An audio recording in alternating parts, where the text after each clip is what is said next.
دیکھیے اسلام میں جو 4 عبادات فرض کی گئی ہیں، جو 4 ارکان ہیں، ایک رکن تو ہے جس کا تعلق ہے عقیدے سے، کلمہ شہادت،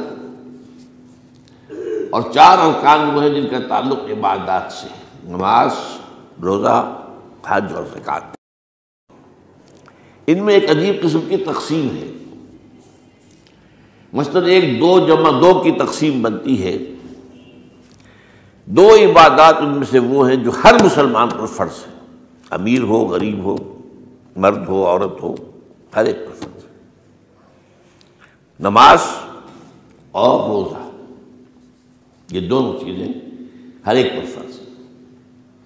لیکن 2 وہ ہے کہ جو صرف صاحب استطاعت لوگوں پر فرض ہے، وہ عام نہیں ہے۔ جو صاحب نصاب ہیں ان پر زکوٰۃ ہے، جو صاحب استطاعت ہیں، حج کرنے کی استطاعت رکھتے ہیں، ان پر حج ہے۔ اس میں 2 جمع 2 کی ایک تقسیم اور آتی ہے، ایک اور اعتبار سے۔ قرآن میں زیادہ ایمفیسس 2 عبادات پر ہے، نماز اور زکوٰۃ۔ اقیموا الصلاۃ وآتوا الزکاۃ، اقیموا الصلاۃ وآتوا الزکاۃ، اقیموا الصلاۃ وآتوا الزکاۃ، یقیمون الصلاۃ ویؤتون الزکاۃ۔ یہ گویا کہ بندھا ہوا ہے ایک جوڑا،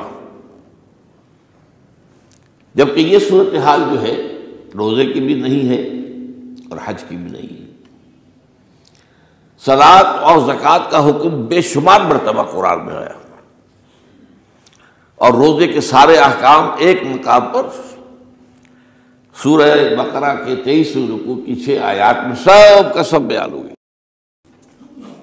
باقی تو بعض جگہوں پر اس کا صرف اس اعتبار سے تذکرہ ہے کہ اگر کوئی کفارہ ادا کرنا ہے اس کے لیے اتنے روزے رکھ لو، ورنہ یہ ہے کہ روزے کا اپنی جگہ پر مستقل بذات جو ہے وہ ذکر یا حکم موجود نہیں۔ اس اعتبار سے غور کیجئے، حج کا معاملہ بھی یہی ہے۔ وہ ایک تو یہ کہ سورہ آل عمران میں اس کی فرضیت کا ذکر آیا، وہ میں نے آیات آپ کو پڑھ کر سنائی ہیں، 2 آیات، ان پر ابھی گفتگو کریں گے۔ سورہ بقرہ کے 24ویں اور کچھ 25ویں رکوع میں کچھ اس کے مناسک بیان ہوئے، سورہ حج کے 4تھے رکوع میں اس کے مناسک بیان ہوئے، بس باقی پورے قرآن میں تو اس کا ذکر نہیں ہے۔ تو اس اعتبار سے فرق ہو گیا 2 جمع 2 کا۔ لیکن یہ جو جن کی اہمیت اس اعتبار سے کم ہو گئی ہے، اللہ تعالیٰ کی عجیب حکمت نظر آئی کہ ہماری جو 2 عیدیں ہیں وہ ان 2 عبادات کے ساتھ منسلک کر دی گئی۔ روزوں کے اختتام پر عید الفطر، حج کے ساتھ عید الاضحیٰ۔ تو گویا کہ ان 2 عبادات کی اہمیت میں اگر کسی درجے میں کوئی کمی محسوس ہوتی ہے قرآن مجید کے بیان کے حوالے سے، تو اس کی تلافی اس سے ہو جاتی ہے کہ عیدین ہماری 2 ہی عیدیں ہیں، 2 ہی تہوار ہیں، اور وہ ان 2 عبادات کے ساتھ جوڑ دیے گئے۔ اب آخری بات سمجھیے، 3 جمع 1 کی بھی ایک تفریق ہے۔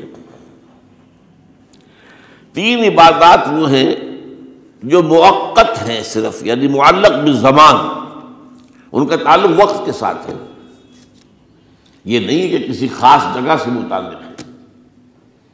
نماز ہر جگہ فرض ہے، ہاں البتہ اس کا وقت آئے گا، اگر سورج جو ہے نصف النہار سے ڈھلکے گا تو ظہر کا وقت ہوگا، اگر کسی وجہ سے اللہ تعالیٰ کی حکمت ہو کہ سورج وہیں کا وہیں کھڑا رہ جائے تو ظہر کا وقت آئے گا ہی نہیں، ظہر فرض ہوگی ہی نہیں۔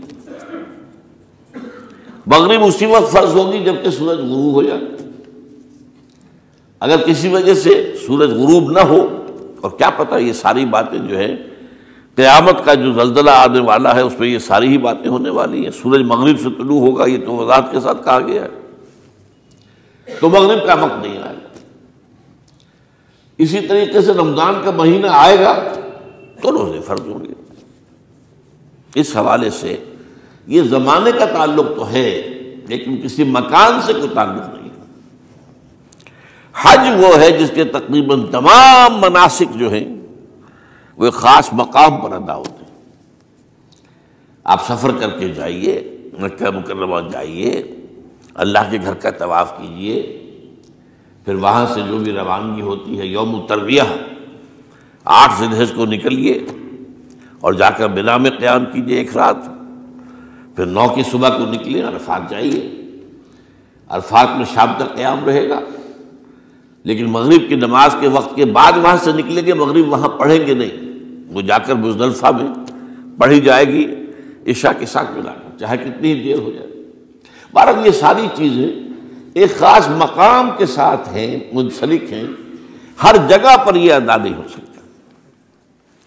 اب اس میں دیکھیے حکمت نظر آ رہی ہے، چونکہ حج جو ہے ایک خاص جگہ پر ایک خاص مقام سے وابستہ ہے، اس کے ساتھ جو عید الاضحیٰ وابستہ کی گئی ہے، یہ گویا کہ حج ہی کے ایک رکن کو پھیلا دیا گیا ہے۔ قربانی جو مناسک حج میں بڑی اہمیت کی حامل ہے، اسے عام کر دیا گیا۔ تم مدینے مکے تو نہیں پہنچ سکے ہو، لیکن یہاں پر قربانی کے اندر تو شریک ہو جاؤ۔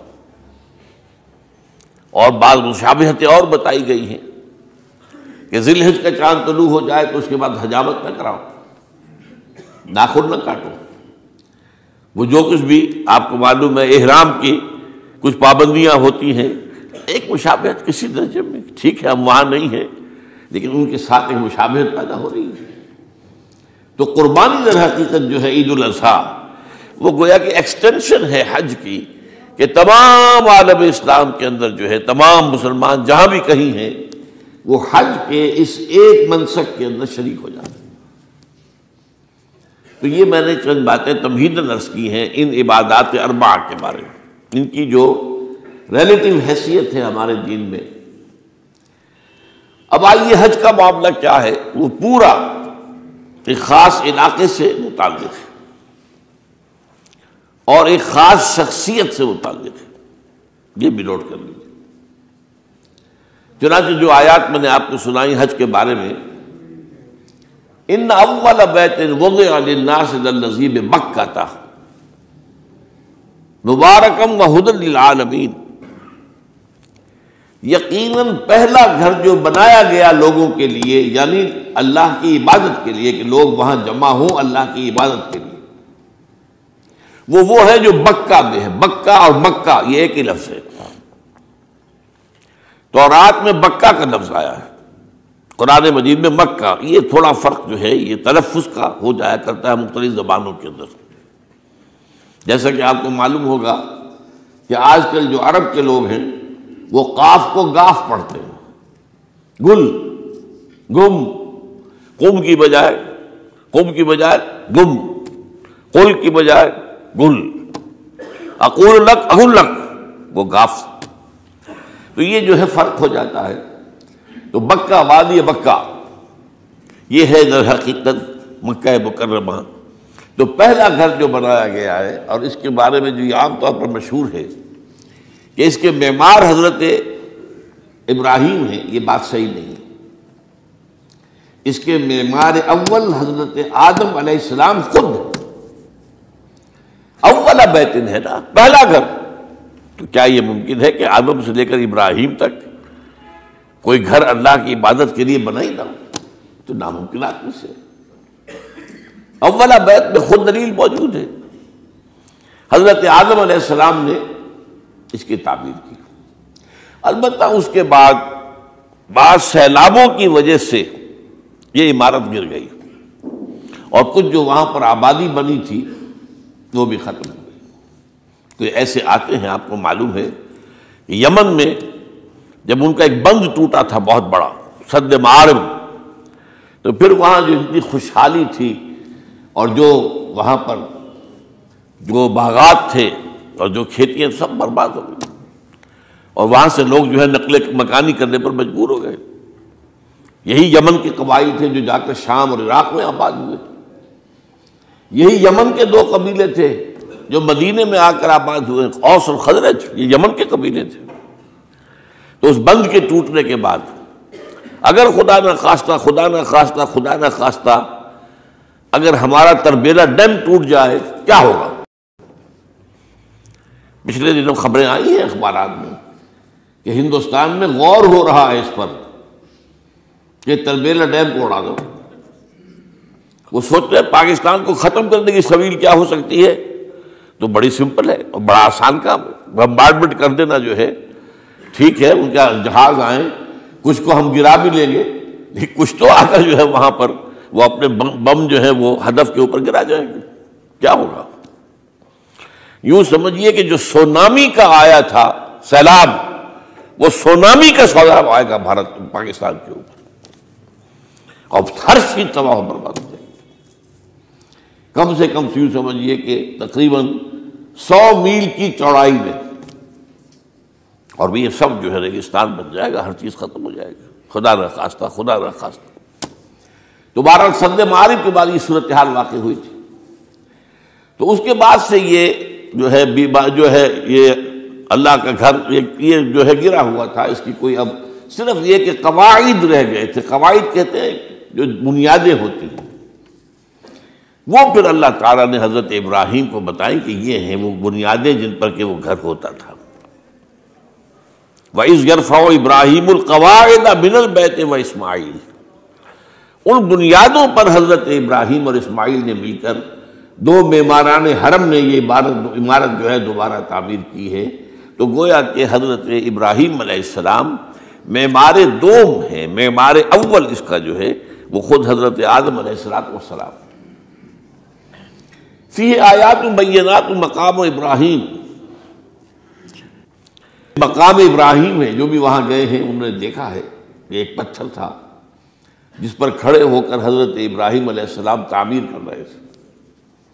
اب آج تو آپ کو معلوم اسکیفولڈنگ لگ جاتی ہے، بانس لگ گئے، یا آج کل تو جو ہے پائپس جو ہے لوہے کے اس سے لگا کر، تو جیسے جیسے عمارت اٹھتی جا رہی ہے اسی طریقے سے اس کے ساتھ جو ہے وہ چل رہے ہیں اور ان کے اوپر کھڑے ہو کر تعمیر ہو رہی ہے۔ تو اس وقت کچھ نہیں تھا، تو ایک پتھر ایسا تھا کہ جو خود بخود اٹھتا تھا پھر اللہ تعالیٰ کے اٹھانے سے، یا یوں کہیے کہ ملائکہ کے اٹھانے سے، اور اسی پر حضرت ابراہیم کھڑے ہو کر وہ پتھروں کے اوپر پتھر رکھتے جا رہے تھے، اور اس کی وجہ سے اس پتھر کے اوپر کتنی دیر کھڑے رہنا ہوا ہوگا حضرت ابراہیم علیہ السلام کا کہ اس پر ان کے پاؤں کے نشان بن گئے۔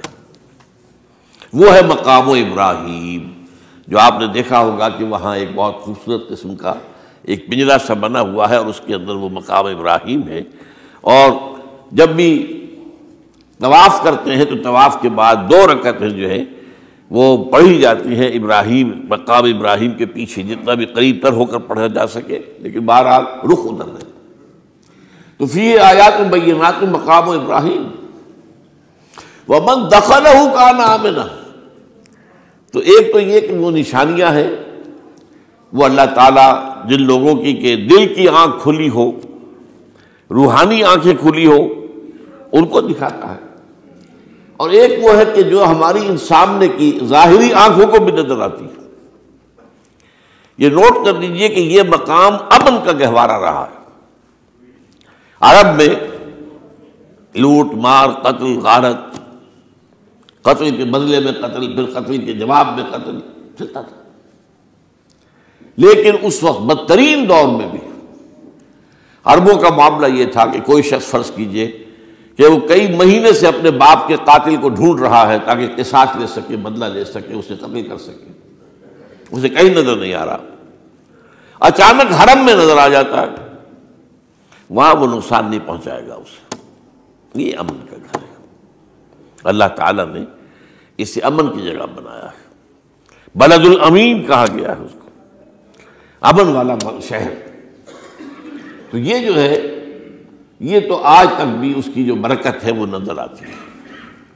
وَمَن دَخَلَهُ كَانَ آمِنًا وَلِلَّهِ عَلَى النَّاسِ حِجُّ الْبَيْتِ مَنِ اسْتَطَاعَ إِلَيْهِ سَبِيلًا، اور اللہ کا حق ہے اپنے بندوں پر کہ وہ حج کریں اس کے اس گھر کا، جو کوئی بھی استطاعت رکھتا ہو سفر کی۔ اگر زاد راہ ہے، خرچہ ہے، جانے آنے کے اخراجات مہیا ہیں، اور یہ کہ آپ پیچھے جن کو چھوڑ کر جا رہے ہیں ان کے لیے بھی اتنے وقت کا جو ہے وہ انتظام ہے کھانے پینے کا، گزارے کا، نان نفقے کا، تو آپ پر حج فرض ہو گئے۔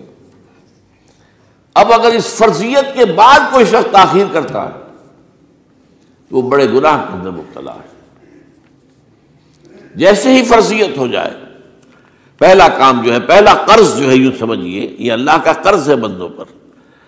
یہ لام جو آتا ہے، لام اور اعلیٰ، لام کسی کے حق کے لیے، اعلیٰ کسی کے اوپر حق ہونا۔ وَلِلَّهِ عَلَى النَّاسِ حِجُّ الْبَيْتِ مَنِ اسْتَطَاعَ إِلَيْهِ سَبِيلًا، یہ تو اللہ کا حق ہے لوگوں پر، لوگوں کے ذمے، یہ قرض ہے اللہ کا کہ اس کے گھر کا حج کریں، جائیں، طواف کریں، اور جو بھی اس کے مناسک ہیں ادا کریں، اور وہیں پر قربانی کا بھی ہے۔ لِيَشْهَدُوا مَنَافِعَ لَهُمْ وَيَذْكُرُوا اسْمَ اللَّهِ فِي أَيَّامٍ مَّعْلُومَاتٍ عَلَىٰ مَا رَزَقَهُم مِّن بَهِيمَةِ الْأَنْعَامِ فَكُلُوا مِنْهَا وَأَطْعِمُوا الْبَائِسَ الْفَقِيرَ، اسی کے اندر جو ہے مناسک کے اندر قربانی بھی ہے۔ افریقہ میں آپ کو معلوم ہے، شمالی افریقہ میں زیادہ تر لوگ جو ہیں جیسے کہ ہندوستان پاکستان میں ہیں ویسے ہیں، لیکن آپ جنوب میں چلتے جائیے تو رنگ گہرا ہوتا چلا جائے گا، انتہائی سیاہ رنگ وہ بھی ہے، سب آ رہے ہیں، شکلیں جدا ہیں، زبانیں جدا ہیں، لیکن سب کے سب جو ہے ایک ہی نغمہ ان کی زبان پر ہے ایک ہی نغمہ، کہیں واضح کہیں مبہم، وہ ایک ہی مذہب، لبیک اللہم لبیک لبیک لا شریک لک لبیک ان الحمد والنعمت لک والملک لا شریک لک۔ اب یہ ترانہ ہے، توحید کا ترانہ ہے، اور گونج رہی ہے اس وقت، آپ اندازہ نہیں کر سکتے کہ وہ پوری سرزمین گونج رہی ہوگی اس ترانے کے ساتھ، کیونکہ تھوڑی تھوڑی دیر کے بعد نئے قافلے داخل ہو رہے ہیں۔ ابھی ایک قافلہ جو ہے اس نے سعی مکمل کی ہے، اس میں شامل ہو گیا، بلکہ اس کے دوران ہی ابھی اس کا ختم نہیں ہوا کہ تیسرا قافلہ چلا رہا ہے۔ وہ تو یہاں تو ظاہر بات ہے کہ میں نے چونکہ ایک نقشہ اپنی نگاہوں سے دیکھا ہے، مدینہ منورہ سے اور مکہ مکرمہ جاتے ہوئے رات کے وقت، کہ کہیں جو ہے وہ روشنیوں کی وہ قطار ٹوٹتی ہی نہیں تھی، مسلسل معلوم ہوتا ہے کہ سڑک کے اوپر گاڑی ہے، مسلسل، کہیں اس کے اندر وقفہ ہی نہیں۔ اتنے بڑے پیمانے پر، اتنے بڑے پیمانے پر، اتنے بڑے پیمانے پر لوگ جمع ہو رہے ہیں۔ زبانیں جدا ہیں، ایک دوسرے کی زبان نہیں سمجھتے، لیکن ایک زبان اور بھی ہوتی ہے جو بغیر بولے سمجھ میں آتی ہے، اس سے معلوم ہوتا ہے سب کے لیے محبت ہے، ہمارے بھائی ہیں، تمام مسلمان ہیں۔ بعض کے اندر یہ محبت کا جذبہ زیادہ ہے۔ ترکوں میں انڈو پاکستان کے لوگوں کے لیے بہت محبت ہے۔ اب وہ بات جو نہیں کر سکتے، سمجھا نہیں سکتے، لیکن ان کی آنکھوں سے، ان کے انداز سے وہ محبت ٹپکی پڑتی ہے۔ تو عالمگیریت جو ہے اسلام کی، ہمگیریت، عالمگیریت، آفاقیت، اس کا جو مظہر نظر آتا وہاں تھا۔ پھر یہ کہ ہمارے ہاں کی جتنے بھی فرقہ بندیاں ہیں وہ وہاں ختم ہو جاتی ہیں۔ وہاں اہل حدیث ہیں، حنفی ہیں، مالکی ہیں، شافعی ہیں، حنبلی ہیں، یہ کام بھی کیا ہے آ کر انہوں نے آل سعود نہیں، ورنہ اس سے پہلے جو ہے وہ 4 مصلے علیحدہ تھے، وہاں پر 4 جماعتیں علیحدہ ہوتی تھی۔ یہ حنفی مصلی ہے، یہاں پہ حنفی امام ہے وہ پڑھائے گا، یہ شافعی مصلی ہے، شافعی امام ہے وہ نماز پڑھائے گا۔ تو یہ جو ایک تفریق تھی وہاں بھی موجود تھی، انہوں نے ختم کیا، ایک امام کے پیچھے جماعت ہوگی، اسی میں حنفی بھی ہیں، مالکی بھی ہیں، شافعی بھی۔ کچھ ہیں لوگ جو زیادہ، جن کے اندر کچھ زہر زیادہ گھل گیا ہے فرقے واریت کا، وہ پھر نہیں نماز پڑھتے، وہاں پر محروم رہتے، اس کی فضیلتوں کو چھوڑ کر جا کر کہیں اپنے جو ہے گھروں پر جہاں ٹھہرے ہوئے وہاں جا کے نماز پڑھ لیتے ہیں کہ یہ جو ہے وہابی، ان کے پیچھے ہماری نماز نہیں ہوتی۔ لیکن نہیں، عام طور پر ایسا نہیں ہے، عام طور پر سب لوگ جمع ہیں، نماز پڑھ۔ اور ایک سب سے بڑا مشاہدہ جو ہوتا ہے، جو مجھے سب سے پہلے ہوا تھا پہلے حج میں، یہ 1962 کی بات ہے، تو میں نے محسوس کیا کہ یہ نماز کے اندر اختلافات جو ہے اسلام مسلمانوں میں صرف اتنے ہیں کہ جس سے جماعت نہیں ٹوٹتی۔ اختلافات ہے، رفع یدین ہے یا نہیں ہے، آمین بالجہر ہے یا نہیں ہے، اختلافات تو ہیں، لیکن جماعت نہیں ٹوٹتی۔ وہ جو ڈرل ہے، ڈرل جیسے کہ ڈرل ہوتی ہے، آرمی پریڈ ہو رہی ہے، وہ ڈرل ختم نہیں ہوتی۔ ایسا نہیں ہے، میں نے جب سوچا اگر کسی مسلک کے نزدیک رکوع بھی 2 ہوتے، جیسے سجدے 2 ہیں، تو وہ لوگ تو ایک رکوع کے بعد دوسرا رکوع کرتے اور باقی لوگ سجدے میں چلے گئے ہوتے، جماعت ٹوٹ جاتی۔